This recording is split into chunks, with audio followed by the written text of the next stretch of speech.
Shalom Bapak Ibu Saudara yang dikasihi Tuhan, dimanapun Bapak Ibu Saudara berada pada saat hari ini.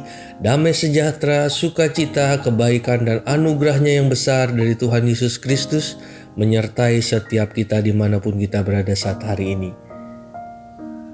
Jumpa lagi dengan kami Yabes Community dalam acara Sukat, Suara Kasih Tuhan. Firman Tuhan hari ini terambil dari Kisah Para Rasul 8 ayat yang ke-26. Demikianlah firman Tuhan. Kemudian berkatalah seorang malaikat Tuhan kepada Filipus, katanya, "Bangunlah dan berangkatlah ke sebelah selatan, menurut jalan yang turun dari Yerusalem ke Gaza. Jalan itu jalan yang sunyi." Saudaraku yang dikasihi Tuhan, tahukah saudara bahwa satu-satunya cara bagi seekor udang galah untuk tumbuh adalah dengan melepaskan kulitnya dalam periode tertentu? Ketika tubuhnya mulai dirasakan sesak berada dalam cangkang yang sempit karena pertumbuhan tubuh mereka, lobster tersebut berusaha untuk mencari daerah yang dianggap aman untuk beristirahat. Kemudian baru mereka melepaskan kulit atau cangkang yang melekat di dalam tubuh mereka. Lalu lapisan merah muda yang berada di dalam cangkang yang lama akan tumbuh, kemudian mengeras sampai pada ukuran yang lebih nyaman bagi mereka. Namun dalam proses tersebut, sebelum cangkang yang baru terbentuk, udang atau lobster berada dalam resiko besar, karena tanpa cangkang tersebut, tubuh mereka menjadi sangat lemah dari serangan apapun di luar tubuh mereka, sehingga dapat dengan mudah terlempar ke batu-batuan atau dimakan oleh hewan lain. Melepaskan cangkang memang beresiko kematian bagi sang lobster.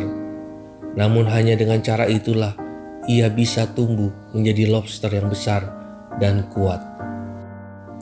Dalam perenungan firman hari ini dikisahkan seorang murid Yesus yang bernama Filipus di dalam kota Samaria yang baru saja melakukan mujizat di kota Samaria yang mungkin saja membuat namanya begitu terkenal seketika itu juga. Namun baru saja menikmati semuanya itu, Allah mengutus Petrus dan Yohanes pergi ke Samaria, dan Filipus harus meninggalkan Samaria, pergi ke jalan yang sunyi menuju Gaza. Bisa kita bayangkan bagaimana perasaan Filipus pada saat itu. Tengah enak-enaknya disanjung orang banyak, tetapi mesti merelakan semua karyanya untuk dikelola oleh orang lain. Tetapi di jalan yang sunyi, yang tidak diketahui oleh orang banyak, itulah tempat Filipus berada di sana. Filipus pada akhirnya melihat pekerjaan Allah yang lebih besar lagi di tempat di mana ia diutus Tuhan. Saudaraku yang dikasihi Tuhan, secara manusia kita tidak akan sanggup melepaskan apa yang menjadi hak kita. Tidak ada seorang pun yang rela. Namun jika Allah sudah berkehendak, telah memutuskan, tak ada lagi pilihan lain selain taat dan setia akan panggilannya. Percayalah, kalau kita mau belajar melepaskan kesenangan, keakuan, dan apa yang kita anggap sebagai penghargaan dalam hidup kita, Tuhan sudah menyediakan hal yang lain yang lebih besar dari apa yang kita banggakan saat hari ini.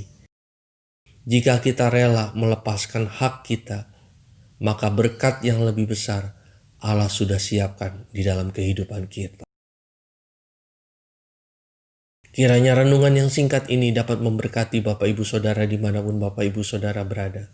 Damai sejahtera menyertai kita semua. Shalom.